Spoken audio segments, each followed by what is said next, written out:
नमस्कार, आप देख रहे हैं न्यूज़ वन इंडिया। मैं हूं आपके साथ ऋतु तोमर। बुलेटिन की शुरुआत करेंगे इस वक्त की बड़ी खबर के साथ। यूपी बोर्ड परीक्षा की तारीखों का ऐलान। 24 अप्रैल से शुरू होंगी परीक्षाएं। परीक्षा में कोविड नियमों का खास ख्याल रखा जाएगा, ध्यान रखा जाएगा। 12वीं की परीक्षा 12 मई तक चलेंगी। 10वीं की परीक्षाएं 10 मई तक चलेंगी। डिप्टी सीएम दिनेश शर्मा ने ऐलान कर दिया है बोर्ड की परीक्षाओं का। तो यूपी बोर्ड की परीक्षा का तारीखों का ऐलान किया गया। 24 अप्रैल से हाई स्कूल और इंटर की परीक्षाएं शुरू हो जाएंगी। तो बता दें आपको इस वक्त की बड़ी खबर, 24 अप्रैल से शुरू होंगी परीक्षाएं। तो परीक्षा में कोविड नियमों का खास ध्यान रखा जाएगा। 12वीं की परीक्षा 12 मई तक चलेंगी और 10वीं की परीक्षा 10 मई तक चलेंगी। तो 24 अप्रैल से शुरू होंगी बोर्ड की परीक्षाएं।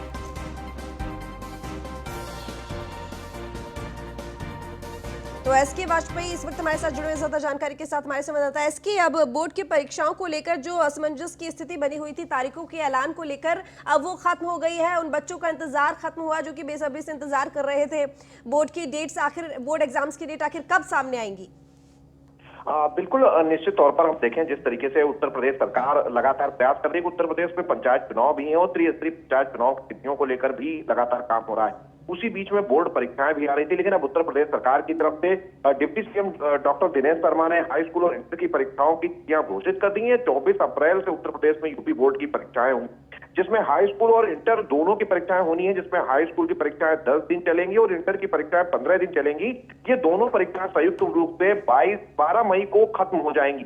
तो 12 मई तक ये परीक्षाएं कराने की कोशिश है कि इन दिनों में दोनों परीक्षाएं समाप्त हो जाएं। साथ ही साथ में अगर हम पूरे हाई स्कूल और इंटर के संयुक्त छात्रों की संख्या की बात करें तो 56,03,813 परीक्षार्थी छात्र और छात्राएं इस परीक्षा में सम्मिलित हो रहे हैं। तो कहीं ना कहीं कोविड को लेकर और सेंटर्स को लेकर जहां पहले ही यूपी बोर्ड ने तैयारियां पूरी कर ली हैं कि सेंटर ज्यादा बनाए जाएंगे, एक जो भी सेंटर में कक्ष होंगे उसमें इस हिसाब से छात्रों को बैठाया जाएगा कि उनके बीच में सोशल डिस्टेंसिंग का पालन कराया जाए। साथ ही साथ जो कोरोना की गाइडलाइन है जिसमें मास्क और साथ ही साथ में जो सैनिटाइजर वगैरह है, ये सारी चीजें वहां पर उपलब्ध रहेंगी। तो हम कहें कि उत्तर प्रदेश के जो बोर्ड परीक्षार्थी हैं उनके लिए बड़ी खबर है, क्योंकि 56 लाख से ज्यादा बोर्ड परीक्षार्थी यूपी बोर्ड में है और सबसे बड़ा बोर्ड है। तो कहीं ना कहीं उसने अपनी तिथियां घोषित कर दी हैं। जो एक असमंजस की स्थिति थी कि कब परीक्षाएं होंगी, कहीं ना कहीं वो असमंजस अब दूर हो गया है। 24 अप्रैल से दोनों बोर्ड हाई स्कूल और इंटर की संयुक्त परीक्षाएं शुरू हो जाएंगी। चलिए, बहुत शुक्रिया आपका तमाम जानकारी के लिए एसके।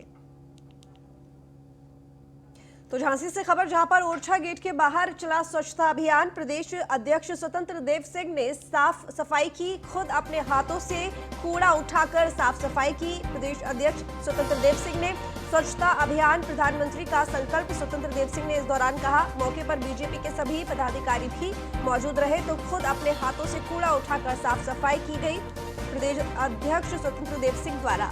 तो बता दें आपको, झांसी से खबर है और ओरछा गेट के बाहर ये स्वच्छता अभियान चलाया गया है, जहां पर प्रदेश अध्यक्ष स्वतंत्र देव सिंह पहुंचे और खुद अपने हाथों से उन्होंने कूड़ा भी उठाया, जिसकी तस्वीरें हम आपको दिखा रहे हैं। साथ ही उन्होंने कहा कि स्वच्छता अभियान प्रधानमंत्री का संकल्प है।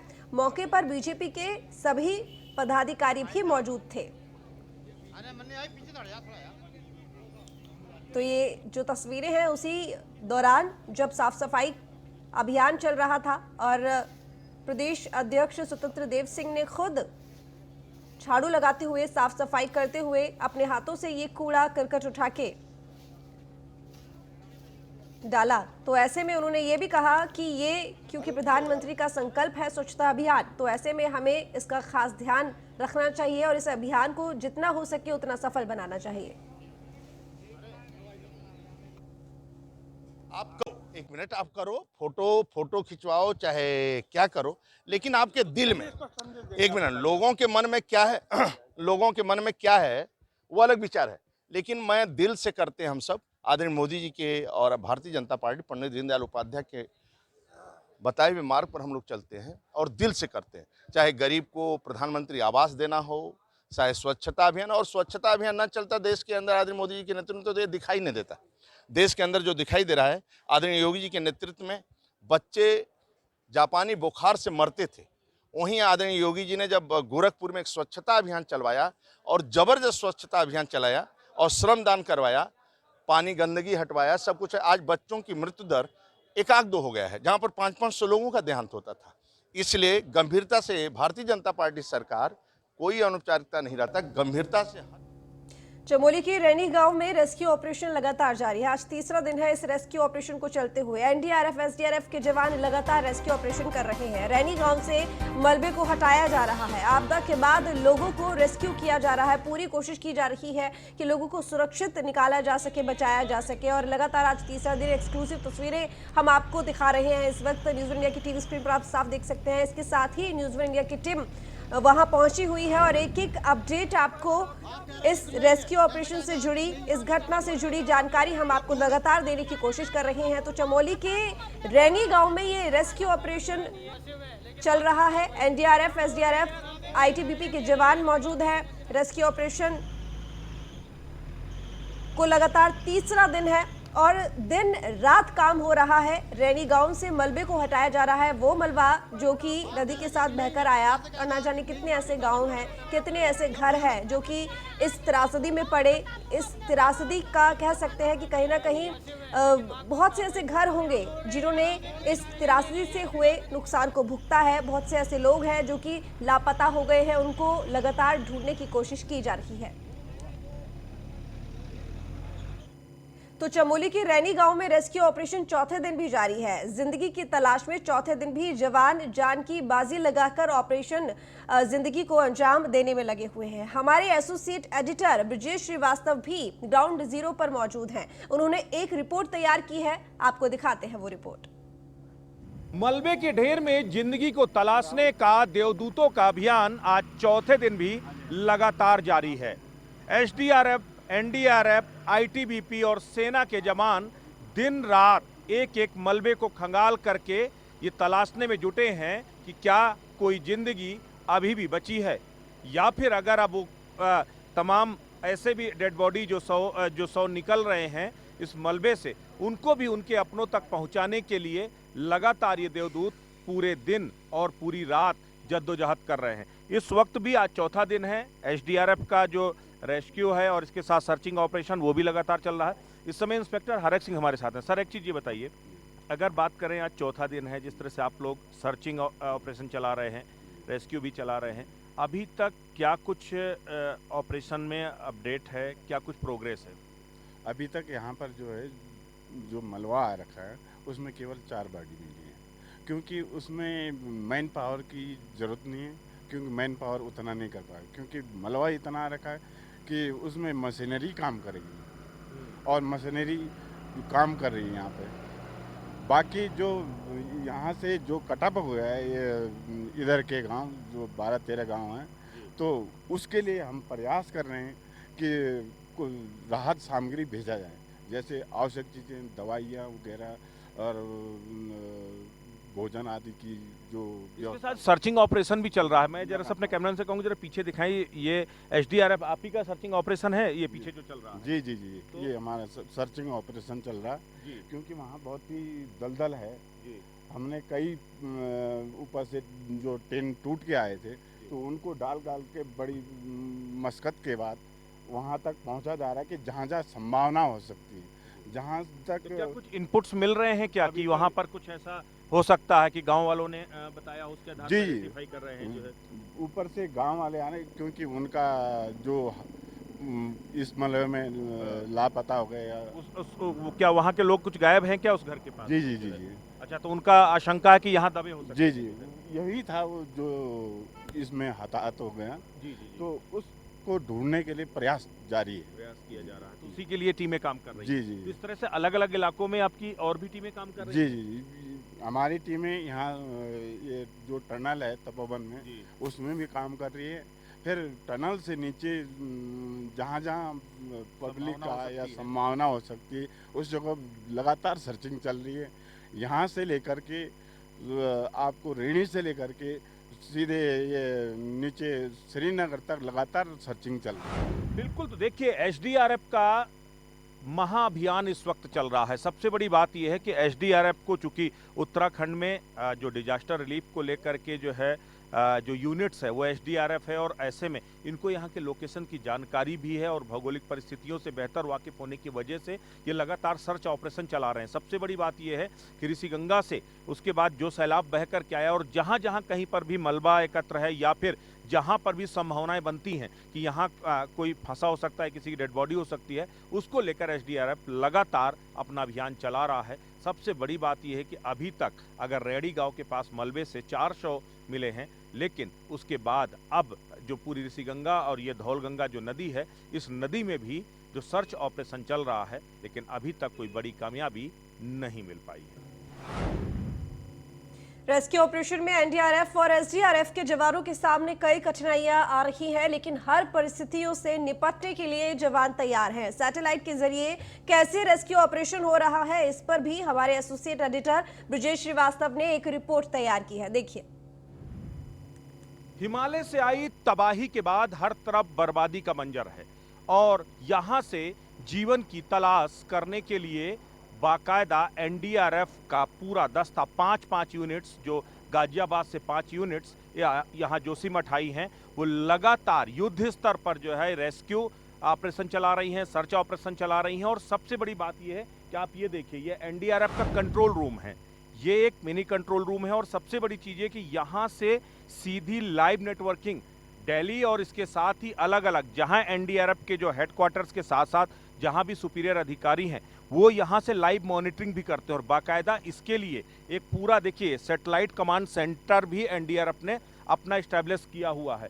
ये सैटेलाइट के थ्रू, चूंकि बहुत सारे एरियाज में जहां नेटवर्किंग नहीं होती, वहां पर ये सैटेलाइट, आप ये देखिए, सीधे सैटेलाइट के थ्रू ये पूरी इनकी नेटवर्किंग कनेक्ट है और उसके बाद यहाँ से जो पल पल की लोकेशन है वो एनडीआरएफ का जो मुख्यालय है, मुख्यालय में बैठे अधिकारी लगातार ले रहे हैं। एक चीज़ ये बताइए, ये आप लोगों ने यहाँ पर ये पूरा सैटेलाइट कमांड सेंटर बनाया हुआ, किस तरीके से ऑपरेट होता है और क्या क्या यहाँ पर काम होता है? सर, यहाँ जो है ये एक थाईकॉम 4 है सैटेलाइट, उसके थ्रू ही हम नेटवर्किंग करते हैं। जहाँ पर कोई भी मोबाइल कम्युनिकेशन ठप हो जाते हैं, वहाँ पर इस चीज़ को हम लगाते हैं और यहाँ लगा के हम ज्वाइंट करके, ये हमारे जो उच्च अधिकारी बैठते हैं हमारे हेडक्वार्टर में, उनको ये चीज़ लाइव दिखाते हैं कि ऑपरेशन में क्या चल रहा है, क्या एक्टिविटीज हो रही है। फिर उनके जो दिशा निर्देश होते हैं, उन्हीं के आधार पे आगे की सोच विचार रणनीति तय होती है कि हमने आगे क्या कार्रवाई करनी है। तो वहाँ से इंस्ट्रक्शंस आप लोगों को मुख्यालय से हेडक्वार्टर से ही मिलते हैं? जी जी, हमारे को वहाँ हमारे जो डायरेक्टर जनरल जो बैठे हैं वो हमारे यहाँ से लाइव आते हैं, वो देखते हैं सारी चीज़ें, मॉनिटरिंग करते हैं और वो हमारे को इंस्ट्रक्शन देते हैं कि आप ये चीज़ करिए। आप ये जो रेस्क्यू ऑपरेशन या जो भी आप ऑपरेशन चला रहे हैं, ये सारा कुछ आपका लाइव रिकॉर्ड जाता है वहाँ पर? जी सर, ये सब कुछ लाइव देखते हैं।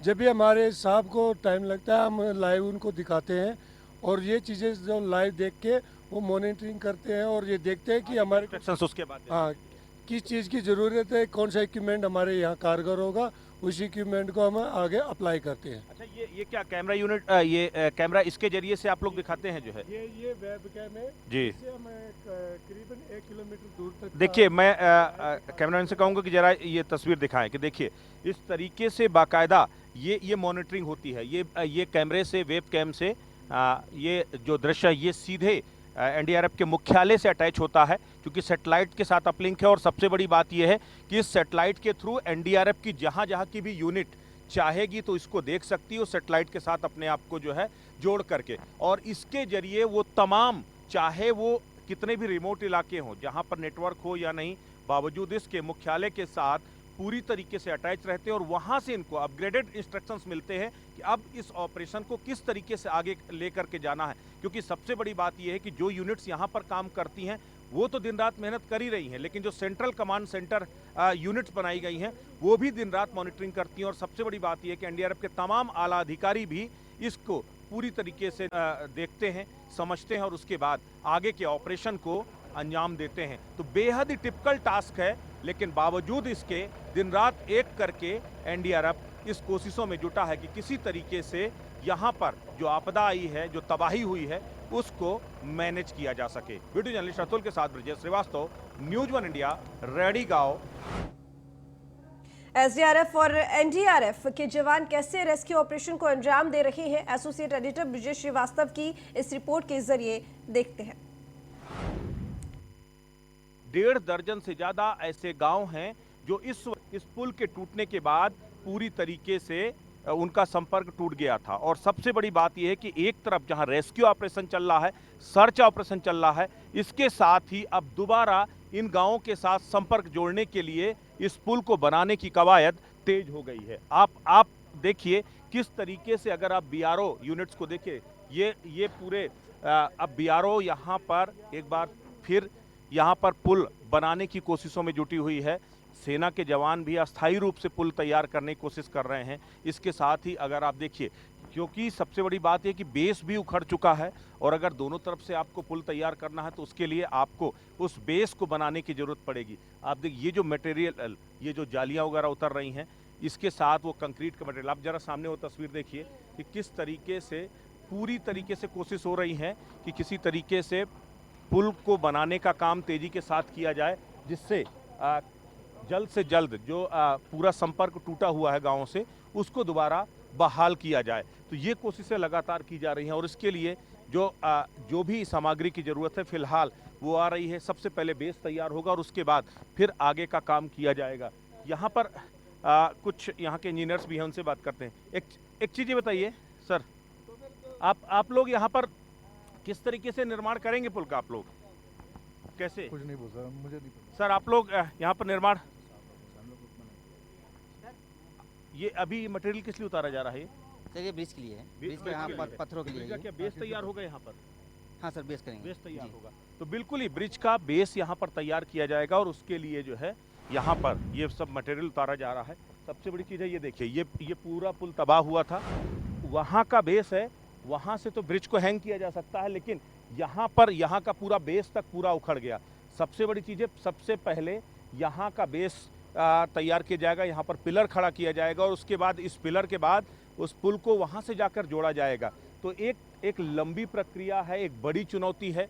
बावजूद उसके अब युद्ध स्तर पर संपर्क मार्ग को जोड़ने का काम किया जा रहा है, नदी के बीच में पुल बनाने का काम किया जा रहा है। और सबसे बड़ी बात यह है कि इसके लिए डबल यूनिट, एक तरफ सेना भी अस्थायी रूप से एक पुल का निर्माण करेगी जिसके जरिए गाड़ियों का आवागमन, जिसको बैली ब्रिज, सेना बैली ब्रिज कर रही है और बैली ब्रिज के जरिए जो है वो यहाँ से पूरे संपर्क मार्ग को जोड़ने की कोशिश करेगी। तो कुल मिलाकर के अगर देखा जाए तो अब न सिर्फ राहत और बचाव कार्य चल रहा है, बल्कि इसके साथ ही अब जो संपर्क भी हो चुके थे गांव, उनको भी जोड़ने का काम। सिद्धार्थनगर से खबर, जहां पर प्राथमिक स्कूल में घोर लापरवाही बरतने का मामला सामने आया है। स्कूल परिसर में सामुदायिक शौचालय का निर्माण हुआ। कोरोना काल के दौरान शौचालय का निर्माण किया गया। स्कूल टाइम पर गांव के लोग शौच के लिए सामुदायिक शौचालय आएंगे। ग्राम प्रधान हनुमान पांडे ने शौचालय का अधूरा निर्माण कराया है। तो कोरोना काल के दौरान इस शौचालय का निर्माण हुआ, लेकिन अधूरा निर्माण हुआ। तो प्राथमिक स्कूल में घोर लापरवाही बरतने का ये मामला सामने आया है। सिद्धार्थनगर से खबर है, स्कूल परिसर में सामुदायिक शौचालय का निर्माण कर दिया गया।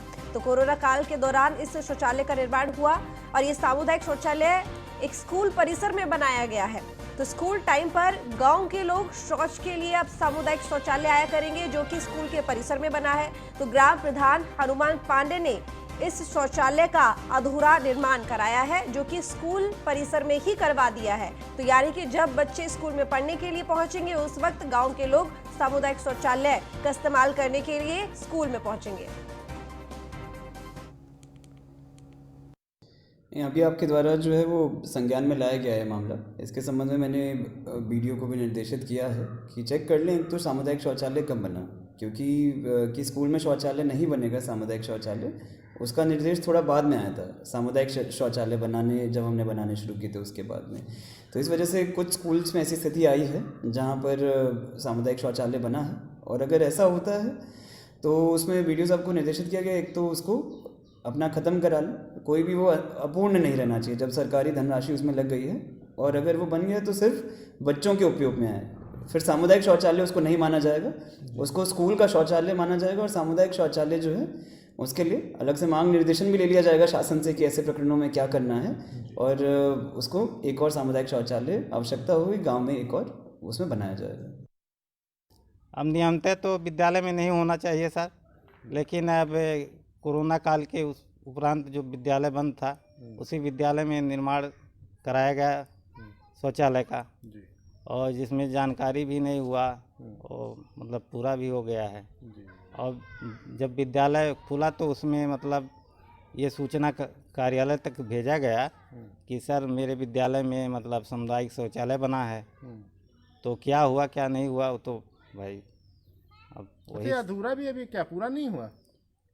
सर अधूरा तो लग रहा है, यहाँ अधूरा तो लग रहा है, लेकिन प्रधान जी आए थे हमारे तो उनसे कहा गया कि सर विद्यालय खुलने वाला है, बच्चे आएंगे वो गड्ढा फड्ढा है उसमें गिर उड़ जाएंगे। तो प्रधान जी सर कहे कि मतलब बहुत जल्दी पूरा हो जाएगा। लखनऊ से खबर जहां पर पंडित दीनदयाल उपाध्याय की जयंती के एक दिन पहले कार्यक्रम आयोजित किया गया। गरीब महिलाओं के सम्मान में इस कार्यक्रम का आयोजन हुआ।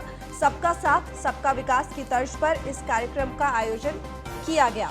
तो रामतीर वार्ड हजरतगंज में महिलाओं को साड़ी वितरण का ये कार्यक्रम रखा और बीजेपी नेता नीरज सिंह और पार्षद नागेंद्र चौहान ने इस खास कार्यक्रम का आयोजन करवाया। तो रक्षा मंत्री राजनाथ सिंह के बेटे हैं नीरज सिंह। कार्यक्रम में हजारों महिलाओं को साड़ियां भी वितरित की गई।